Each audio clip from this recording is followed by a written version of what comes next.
Well, if you have to ask me, a disappointing game, if you have to talk about as Delhi fan.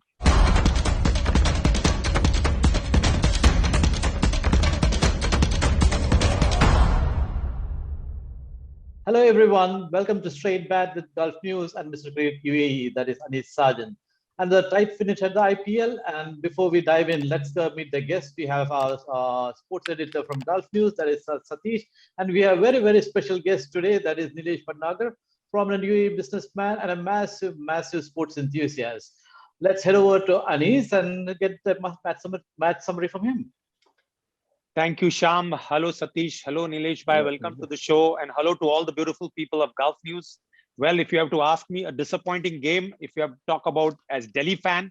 But let's be very honest, Lucknow were clinical, even though the match stretched to the last over. But in hindsight, I believe Lucknow were all over Delhi, bearing that start from Prithvi Shaw. Otherwise, it was all dominated by Lucknow. Okay, since we have a special guest, let me head over to him right away. Nilesh, the below par total from Delhi, that was the root of the problem. Do you agree with that? Yeah, I think so. I think, see, two players, who walked into the team today, like Warner and Nokia, they were playing. The Nokia is coming out of an injury, and Warner was playing his first game. I think it was more of a both performed under par. Not expected of the performance from these two players. So I think that was the root cause of the Delhi's under par performance.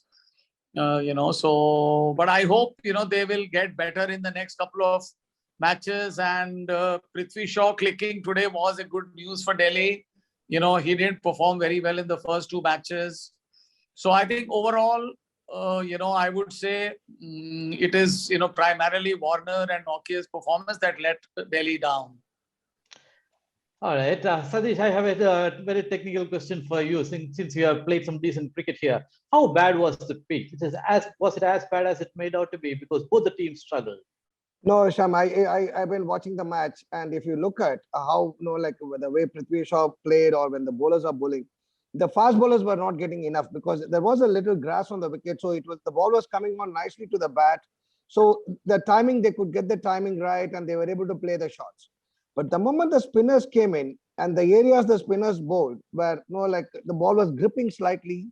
And it was a kind of a double-paced wicket, I would say, where the spinners had a lot of purchase, whereas the fast bowlers did. And secondly, the fast bowlers were all bowling to the general wicket where they were bowling short of length or just short of length.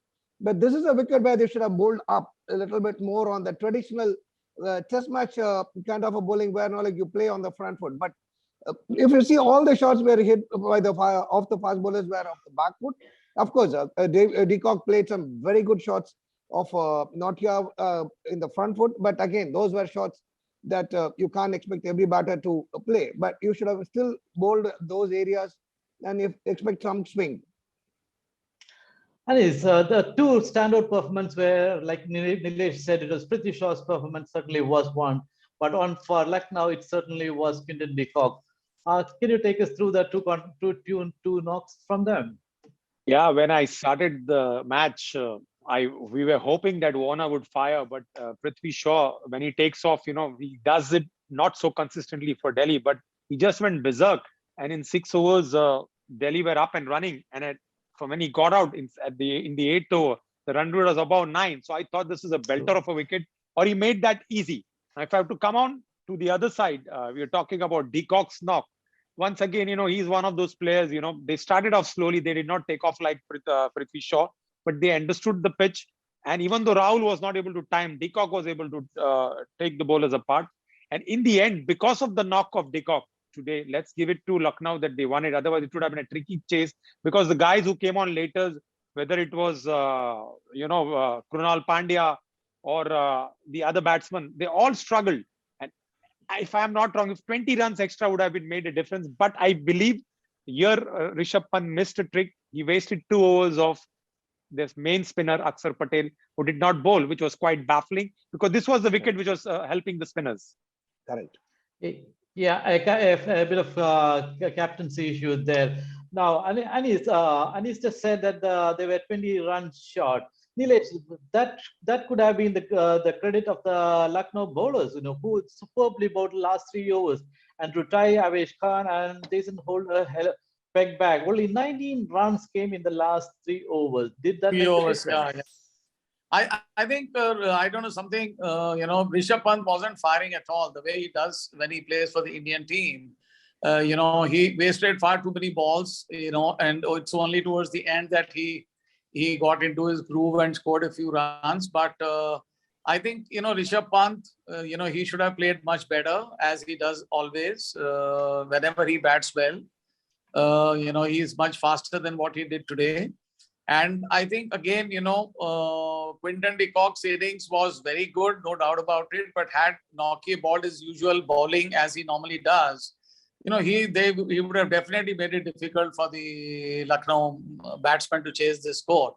But definitely, in this type of a match, 180 is a par score. Anything below 180 you can only hope to win, but not really win. You cannot depend all the time on the mistakes made by the opposition. So that was the thing. 149, 150 is not a winning score at all in this IPL. Precisely, because there was no spectacular collapse, which is why Lucknow could canter home. Sadish, coming back to what Nilesh said pretty earlier in the show here, the two newcomers to the Delhi side, David Warner and Anrik Nokia. What happened there? Because Warner coming off from the Pakistan series, if I'm right, and Anrik Nokia coming off an injury. Was that the problem there? I won't even go up to Warner because like you need he is playing in different pitches and like different tournament, and this is not a wicket where you can come and play your game easily. But I would put a lot of one of the reasons why Delhi lost is because of Nokia, just because of those two deliveries he bowled. He bowled two beamers, Sham, and of which one was a wicket. And you see how costly it was. But doesn't that reflect a bowler coming off injury without enough practice, isn't it? That shows a lack of practice. Exactly, and replacing Nokia with Khalil, rather Khalil going out and Nokia coming in. Khalil was bowling very well. In fact, he had that left arm pacer, so he had that variation as well. So he could have still played and waited another game for Nokia to come in, but I think he was rushed a bit early than he was expected to be fit. But I would say Pant's captaincy was brilliant in patches, and sometimes it was not up to the mark. As you said, Akshar Patel not bowling those 2 overs was costly. And again, even while batting, they started attacking almost from the 16th over, and we have Shardul Thakur and a couple of good big hitters coming in the back. So they could have still gone ahead early in the game and try to up the run rate instead of taking the time until the 16th over. I think there were many things that went wrong for Pant today. Yes, I would agree there because they had lost only 3 wickets at the end of 20 overs. I mean, you have 7 wickets in the bank and nothing to catch there, and that is a big loss there. And coming back to the Lucknow chase, and is that partnership between Rahul and Quinton de Kock set the tone. 80 runs or 52 balls for the first wicket. Yeah, when you're chasing 150 and you get such a good start, you have made sure that you've set the platform for the team. And the rest batsmen didn't have to do much, even though they were struggling. Evan Lewis struggled, Deepak Huda struggled, but de Kock was standing. The good thing was that, if they had lost 2 quick wickets of the said batsman, then there would have been a game hand. But as we said, that this was a strange type of wicket. In spite of a lot of dew, the spinners did have their say in the game. And I'm afraid, as I said, I will still hit on that point that 2 overs of Akshar Patel might hurt. In order to get Nokia's over, Pant forgot about Akshar Patel. And he left it a little too late and had that Mustafizur over which cost 14 runs in the 19th over. I think changed the match in Lucknow's favor. Do you agree with that, Nilesh? Nilesh, that's for you. Yeah. I mean, definitely. The chase was, far more easy as compared to what it turned out to be. I think Lucknow, I don't know why they were so skeptical of not going for the runs in the 15th, 16th, 17th over, and they waited till the last over. There was absolutely no reason to do that. Good for Delhi that at least they maintained the net run rate and they didn't lose by a huge margin. And, towards the end of the tournament, this net run rate will come very much in the play, especially when there are 10 teams. I'm sure there are going to be lots of ties in terms of the points, and net run rate will make a very, very crucial, factor in the end. So good for Delhi, but I think Lucknow should have done better. Anyway, Lucknow has got 2 points from there. They're the second spot. They're sharing 6 points each with KKR at the top of the heap. So they are behind KKR on net run rate. So good for a side which is making a debut in IPL. Super show there. No doubt about that. I think Lucknow has a very strong team. Picking up a team like what they have on the very first auction is a brilliant. I don't know who's the brain behind that, but they have done very good team. They picked up a very good team. Yeah, they say it was Gambhir. A lot of people say it is Gautam Gambhir's brain because, like you said, it's a very balanced side there. And he's again just coming back to our. We've been discussing these youngsters for a long time, and Ayush Badani seems to go from strength to strength in each match. And even today, what a nerveless innings! The 4 and a 6 when things are looking tight. Yes, you have to give it to him. These youngsters have really come out of age, and the calmness. What, like you said, the others were trying to hit the ball. He was timing the ball, and the moment he came on to bat, even though 5 runs were only required, he just scored it with such ease. And now he's won them 3 games, mind you. The first game, which was a tricky chase, or rather he made it possible. Then there is the last game. He did it again against CSK. Yeah, he got a half century. Yeah. And today, it might be 5 runs, but mind you, there was timing, placement of the ball.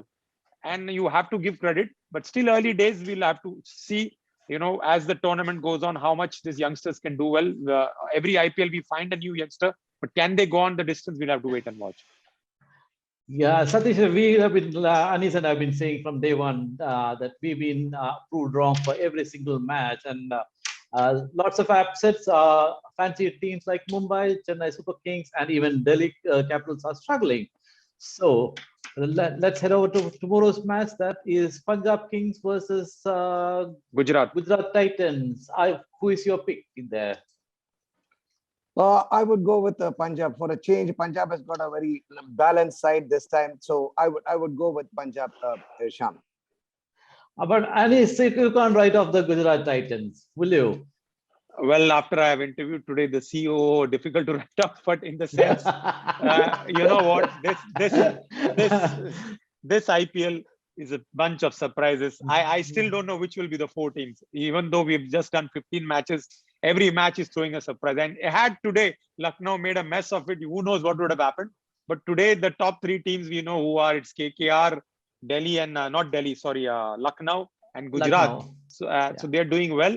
And tomorrow, if Gujarat can put it across, so these 3 teams are at least safe for the time being.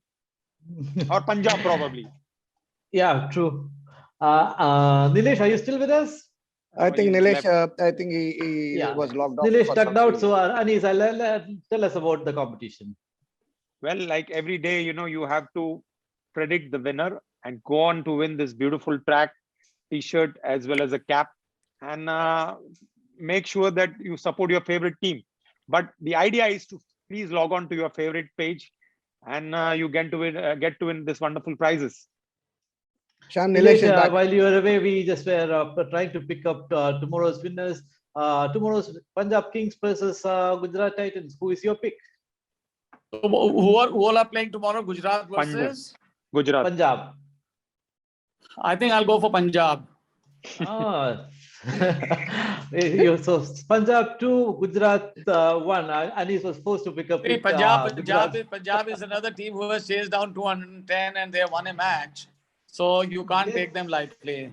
And they have a balanced team. I mean, unlike the previous years, they are much better team this time. They're much better. Yeah, but they tend to choke. That is my only worry. But let's wait and find out what's in store for us tomorrow. So Thank you for joining us. And See, out of for the the latest out of up- the old teams, I think Punjab and Rajasthan are the most improved teams in this season. Yes, they have done well in the auction. I hope that auction translate into performances this season. So that's it for us today. So for the latest All right. updates, please log on to gulfnews.com and all our social media channels. Thank you for tuning in. See you tomorrow.